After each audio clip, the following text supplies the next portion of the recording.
Welcome back, everybody. The name of this week's Top Chef Season 20 episode is called Spurred Lines, which is about, as a name, as dumb as Pharrell playing air bass guitar in an equally dumb song.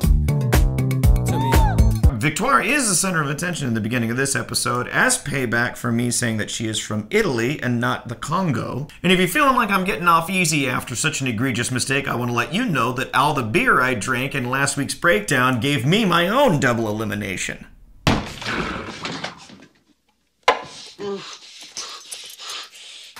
Austin Powers shows up and starts talking biscuits. Will it be herby? Will it be cheesy? He's really giving me a Christopher Guest character vibe. I've just sucked 1 year of your life away. This week's quickfire challenge is to bake one sweet and one savory biscuit in 45 minutes, and Padma makes a really dumb joke. Don't crumble under pressure. Not funny! A lot of the chefs are protesting this week's challenge, as most of them do not like to bake, and a lot of them do not like dry cookies. Wait, biscuits? I hate baking. Tom is explaining that he's making something called biscuit gloves. Obviously, everybody gonna do a regular cookie, so let's do something else. And Victoire is like, in the Congo, We don't bake. Charbel, like everyone, hates cooking biscuits, and so does Begonia. I'm not really a fan of cookies. Nobody likes baking, except for Buddha. I actually do love baking. I love all aspects of cooking. Buddha reminds us that he used last year's winnings to pay for his dog's eye surgery, and I believe we still have some footage of his dog before the procedure. I love that joke. So stupid. Ali is willing his biscuits into existence by shooting it with hate rays out of his eyes. Well, I guess the only thing we have left to do is... Just grab them in the biscuit. Victoire makes mascarpone and bacon sabli and a beetroot and coconut oil biscuit. Gabri made one corn biscuit with kimchi, tomato, and pickled celery, and one with chocolate and chili. Amar made prosciutto and parmesan biscuit with pine nuts, and a cocoa nib with vanilla biscuit. Tom delivers his biscuit cake, and Amar has a good laugh at his expense. He made clouds with beetroot and pickled blueberries, and raspberry and pickled blueberries. Charbel made a parmesan and walnut sabli with creme fraiche, and a chocolate chip biscuit with mousse and strawberry. Ali makes za'atar biscuit with an orange sable. Sarah made smoked pimento cheese biscuit and a clotted cream and key lime curd biscuit. Sylvia makes anchovy cookie with parsley, garlic, and shallots, and a rose cookie with almonds and white chocolate. Buddha made a black pepper biscuit with prosciutto and a raspberry and whipped cream biscuit. Luciana made a parmesan biscuit with crispy bacon and a walnut and secchio with tonka bean, which is a flat black bean that tastes just like vanilla. Begonia made a lemon butter and apple biscuit and a savory one with fennel and dill. Nicole made a cacio e pepe biscuit with a pistachio and rose biscuit. Man, shout outs to those people that made 2 different types of cookies for this fucking challenge.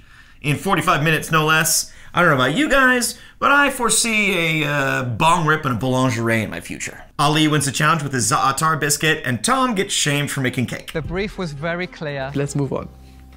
The contestants get to have a nice dinner together, and we get to learn a little bit about almost everyone. I honestly start first as a hairdresser. I like hair.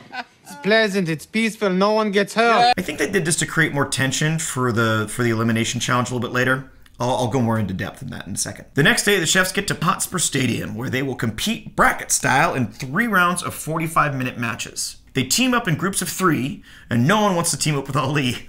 What happens to fish and chips, man? Each round will have to focus on a specific ingredient, and round 1, it's cheese. Round 1. It's cheese! The first teams to compete are Begonia, Gabri, and Luciana versus Nicole, Amar, and Victoire. Nicole and Victoire immediately start getting in each other's way, so Nicole tries to low-key kill her with a walnut allergy.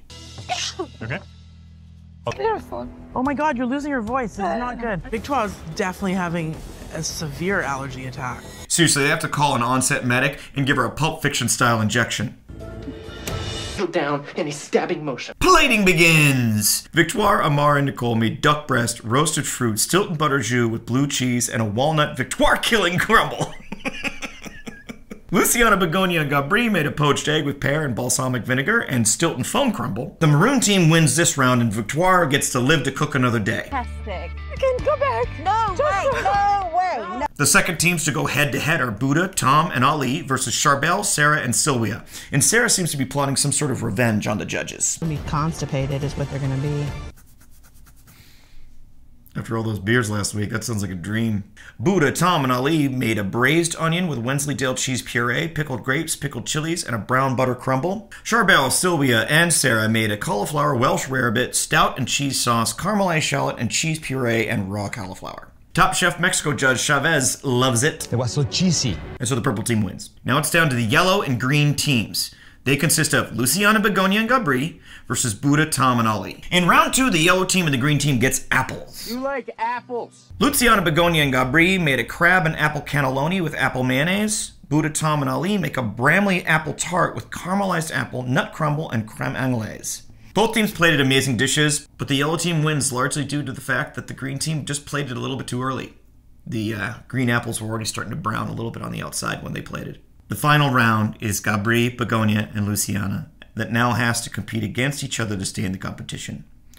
This round's focus ingredient is English peas. So tired.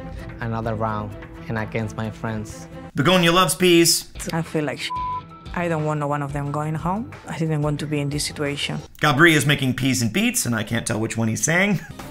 I feel pretty confident. I mean, my beets are good. My saute beans taste great. I might be win this round, but it's a double-edged sword because if I win the challenge, one of my friends is going home. By the time we get to the plating, I'm already feeling pretty bummed. I don't want any of these chefs to go home this early in the competition. 3 friends that respect each other, work great together, watch as the judges explain, but you can see it in their faces. No matter what the outcome today is bad. The judges agreed that Luciana cooked her peas better than both the other contestants, but the rest of the dish didn't impress, and they sent her home. In my life, I've had to experience a lot of failure and loss, but it's the people that we have to leave behind that is the hardest pain I think I've ever felt. There's something truly sad about having to finish the journey without the ones you love. Well, that's our show. As sad as it may be, hug your favorites, work hard, keep your head up. It's gonna be okay. See you next week.